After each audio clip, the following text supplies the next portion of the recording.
I'm Sam, and this is Rob, and we are co-hosts of Awin-Win Marketing Podcast, and thrilled to be joined by Josh, all the way from Australia, who is with Ampel, our production company, and he is their Chief Audio Officer. Let's hope I get this clicker right.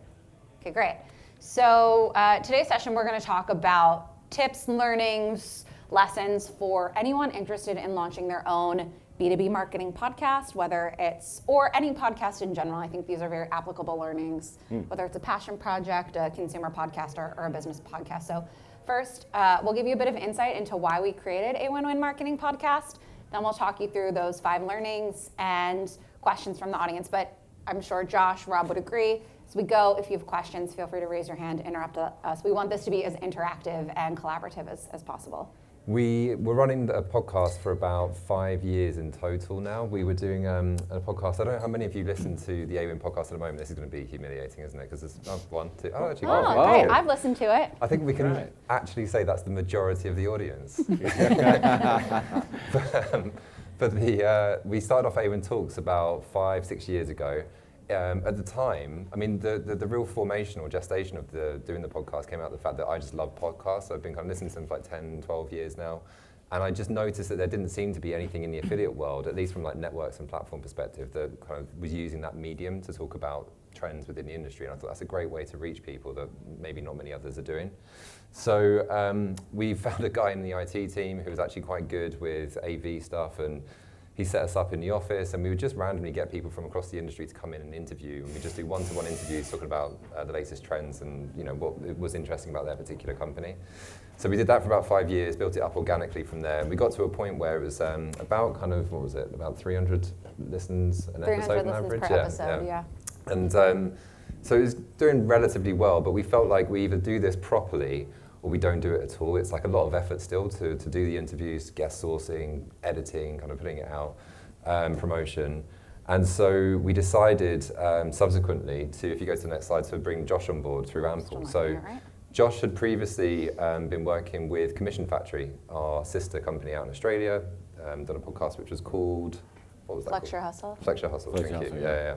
And we were really impressed by the work that they'd done there, to the point where although we spoke to a lot of other production companies, we thought that this was the kind of sound that we wanted. It was really professional, real high spec.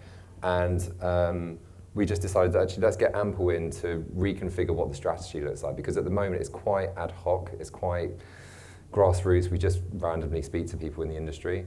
And so we did a workshop with them, sat down with them, and figured out that what do we want to achieve with the actual podcast? And for me, it was about trying to build awareness of not just Awin, but also the affiliate ad model itself, trying to reach people that aren't so familiar with the nuances of how it actually works. And so got a workshop together, landed on this premise of like, we'll make it less about Awin and much more about the actual partnerships that we facilitate. So we bring in on each episode now a brand and a partner, and we get them to just talk about what it is that they do together, why do they work together, what marketing challenges are they trying to resolve, and how did they go about doing that. And it's something that's just distinct to the market. I think it's a really nice, essentially it's an audio case study that we can then use and cascade across like written case studies on the website, on social channels, etc. So it's got lots of utility in the places that we can use it, and so that's become really invaluable for us. I think just to chime in on that, there's been a lot of great opportunity for us to leverage the episode format now across multiple mediums and formats, but it's also a more tangible asset for the guests as well. We're not just bringing them on a podcast to talk about something interesting that we think is interesting and they think is interesting. It's really, to Rob's point, it's an audio case study of their own success. We don't even ask them, like, why are you working with Awin? What do you like about Awin? We're just merely the facilitator of the exchange and the facilitator of the partnership, and they really come on board to say, here's this difficult challenge that we have, and here's a unique opportunity in which we used affiliate to solve it. Last year, all 3 of us were in Chicago, spoke to a brand and their agency partner about how they're using the affiliate channel to drive influencer partnerships, and they're offering like 50% plus commissions. They're like, we're not trying to make any money here. We just want to go grow brand awareness. Influencers are the best way to do that. We can track this through affiliate. I know Rob's had some really interesting conversations as well. He's spoken with Shark Ninja, Vodafone, lots of other brands. Lots of other brands. crashing out a little bit. Yeah. But it's great for the guests. It's as beneficial for them. If not, I would say more beneficial for them than it is for us. And we're really then just enjoying some tangible fringe benefits from that. But as great as it sounds, there were some very big learnings and challenges and opportunities. So we just wanted to talk everyone through kind of our 5 essential takeaways from launching this podcast, which has been live now. We launched, September of last year. Have been working on this for almost 2 years, though. So, can I just ask actually quickly, just to jump in there, like, are any of you actively working on podcasts for your companies that you work with? Is it something that you guys are exploring, or what is it about this particular space right now that you think is something you would want to do yourselves? Or is it you just wanted to kind of like get some learnings around what podcasts, how it can work from a marketing perspective? Yeah. Okay. Chris? Secret sauce for B2B, trying to get B2B exciting. Yep. Yeah. Listening. Yeah. We've explored it, but trying to keep content and exciting so people actually listen through the whole thing. Any ideas or secret sources to that would be useful. Yeah. And can I ask a follow-up question on that, Chris? Have you listened to the new podcast? Yeah. What are your honest thoughts on it? I like it. I think brand helps. I think having the brand really does help. This transferable knowledge, let's say, things people pick up on. Yeah. It's actually a good segue to our first learning, which is booking great guests takes a lot more work than we expected. From our perspective, we don't charge anyone to be on it. We have great reach on Spotify. It gets promoted globally across all A1 websites and social media handles. It's free PR. And I think for every 10, 20 no's, we get a yes. Yeah. And that's from 50% of the partnership. I mean, what would you say, Josh, from your learning from guest sourcing, and is there a major challenge you see across a lot of podcasts? But just to go back, to answer your question and to go back, there are a couple of things you should know. First is video and audio are podcasts. Like the video podcast is predominantly promotion for everything, because you use the big one in YouTube, then you cut it up and use it in LinkedIn and Instagram or wherever. The audio is where generally the sale will happen, because you're getting someone with a hands and eyes free experience. They're maybe doing the ironing or go for a run or a walk. And so what a lot of people do in audio is wrong. They do the video version and that's the audio, whereas we do the audio first and the video version is the bonus, right? And we care about that audio experience in a much, we're obsessed about the audio experience. The video, I couldn't care less about the video in comparison. I do care, but you know what I mean? It's much more important, and that's why music to drive it along, but also we do a huge amount of editing, right? Most people do very, very little. They just touch it up a little bit here and there. So the first thing, that's secret sauce 1, is edit. Secret sauce 2. I think on the editing point as well, just so most people know, the episodes are ranged 20-25 minutes. We're recording for at least an hour. So it is edited quite a bit. We ask 5 questions. How many times do we ask you to do an extra line for an episode? A lot, and then too many. Rob gets a lot of takes, but we do a lot of editing. It's a lot of we have 5 standard questions, and then I can't say how often I go off on a tangent, we go down this rabbit hole. Rob goes down a different tangent, and then we kind of leave with a conversation or an episode that we didn't have planned. Yeah. And I think that's why it's been nice to not be so prescriptive about it. Maybe do a prep call, have kind of a rough idea of what the partnership is and what we want to talk about, and then let the conversation naturally unfold, and we can cut it in the editing room. Yeah. I just want to... Sorry, you go first. I'm going to stay on the actual topic. Well, I was going to say that you interrupted Josh when you were on cliffhanger secret sauce number 2. Oh, yeah, sorry. Secret sauce number 2 is you're making a radio show and a TV show at the same time. And so the booking the guests is your biggest problem. Hands down, and the hardest thing for us, and it's the hardest thing for every single show I ever make, is knowing that you're doing this for multiple years. And when we did our first strategy session, we committed, we committed for doing this for a while. And committing for doing for a while, gives you time to get all the guests. So worrying about you want to be thinking 3 to 4 months ahead of your delivery schedule, so you can get everything in the bank and you can actually have time to get the guests. But that has its drawbacks as well. That has its drawbacks. It does. We're a little bit cursed at this point that I don't see any wood around me, but most of the episodes we've had at least one guest move on to a new job before the Yeah. episode has come out, between when we recorded it, to the point it's become a bit of a joke. But Yeah. But what they said was still great. yeah, Yeah. the learnings are still great. But if, I did an interview last year at Affiliate Summit East with Pretty Little Thing and Retail Me Not. We recorded it under the assumption it would come out though for season 2, which was supposed to initially plan for release in January, so that's still 6 months ahead of time. It's now just come out last month. Our contact at Pretty Little Thing has moved to a different job. The insights are great. We're still able to attach Pretty Little Thing to the name of the podcast, and her name's Sophie to the podcast episode as well.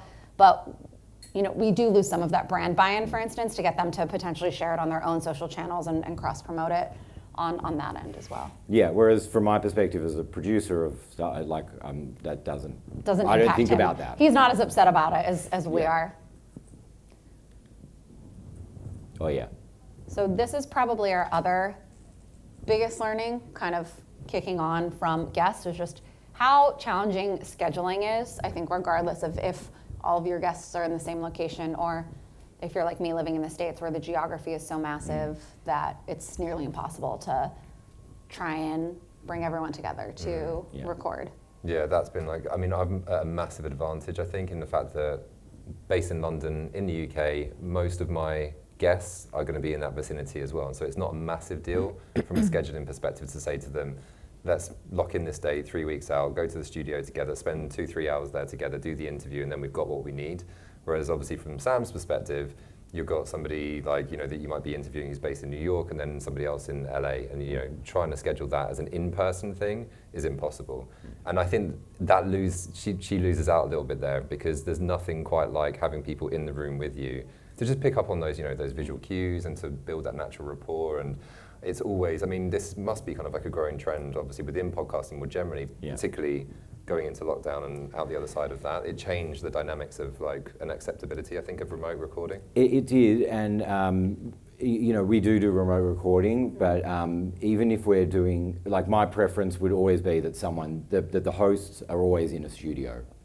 It looks professional, it feels professional, and then you just always have dropouts and technical problems, and it just doesn't feel as premium when someone's on Zoom or that. So, having your hero series, you have to take this scheduling into consideration, and I think you work in blocks where you can. You try and it's why we try to schedule things off the back of, for me, off the back of events, and we're in this event where we know people are going to be in person. I think it's not perfect, but a great workaround that I've been able to leverage where I can is booking guests that have a friendship outside of a working relationship, because then at least some of their natural rapport translates into the listeners, and I'm really then just inserting myself into their friendship versus trying to build something out of nothing. I think too, Rob and I get a lot of feedback on how people really enjoy listening to us banter on the podcast,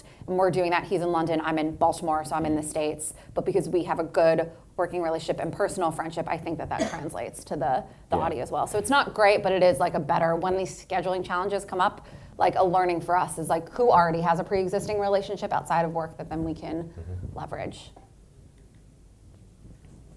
Oh yeah. Do you want to talk about this one? Who wants to talk about this I do, because I have no skin in the game on this one.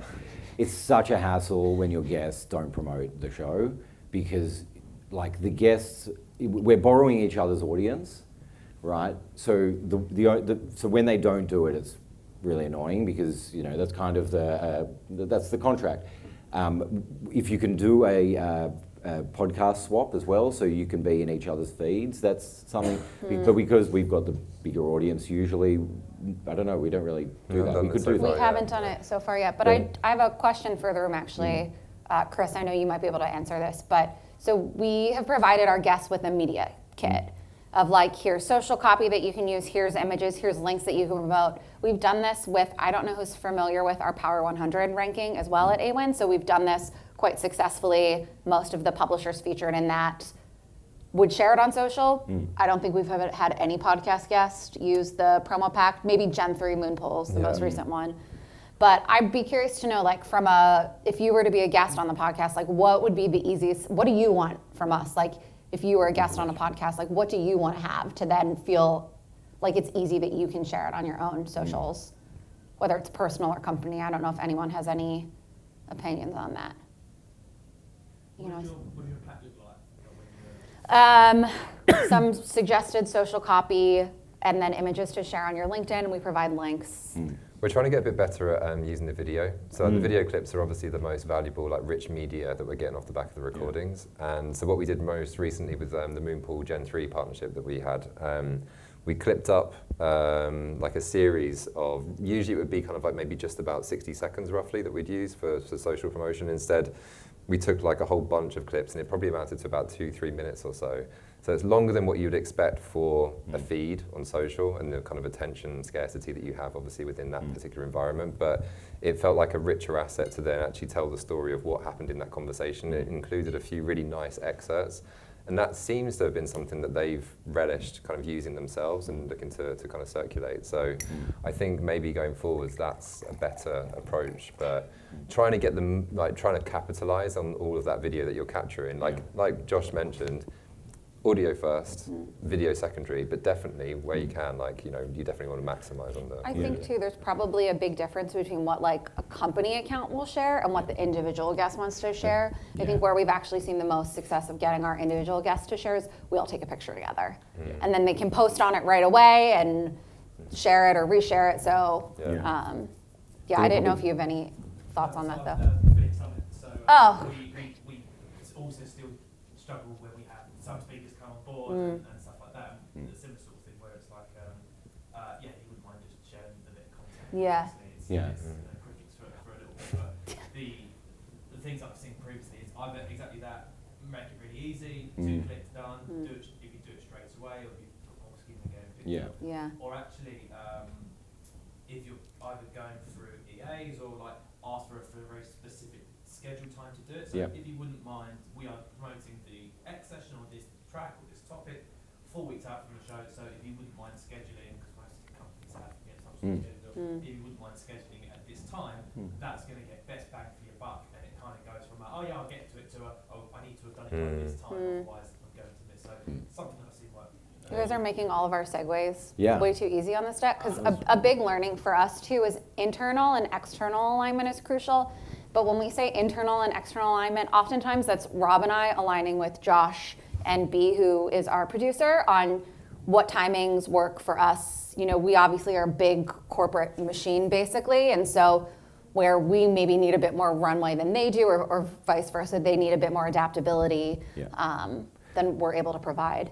Yeah, actually, and so something we've started doing recently. So because I'm in Australia, B's in London, Sam's in.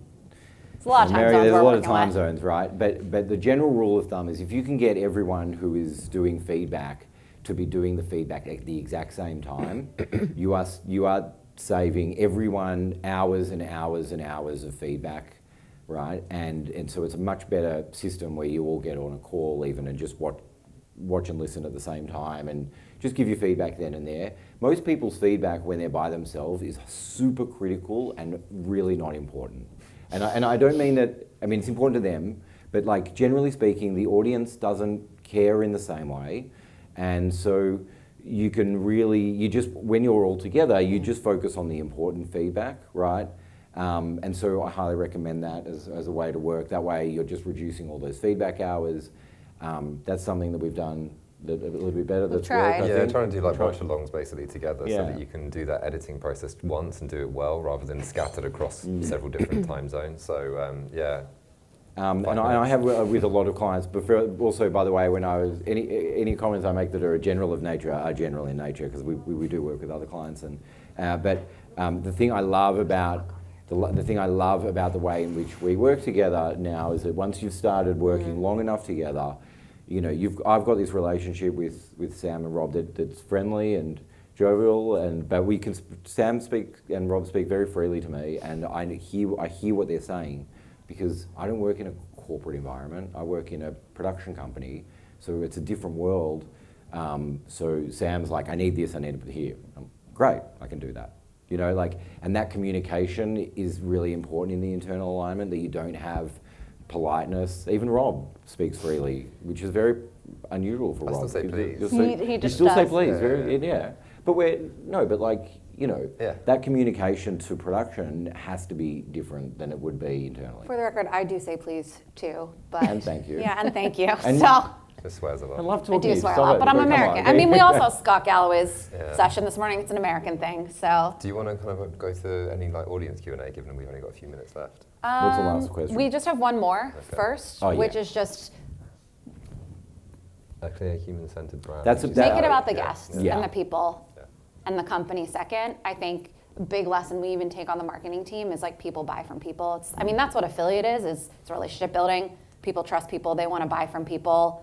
Your podcast should do that too. Like they want to feel like they're friends that they're listening to, whether it's the hosts, whether it's the guests. Like it's about the people. Yeah. It's not about the tech. It's not about the money. It's not about the results. It's about the people. And so like taking that even into the brand as best as we can has been a real like standout, I think, for us. Yeah, you can't AI this podcast. Like, Yet. you can't just like ask a question in AI and you like this. Yeah. That's what for me human-centered brand is all about the audience. It's all about the bits and pieces that make us, have the emotional connection.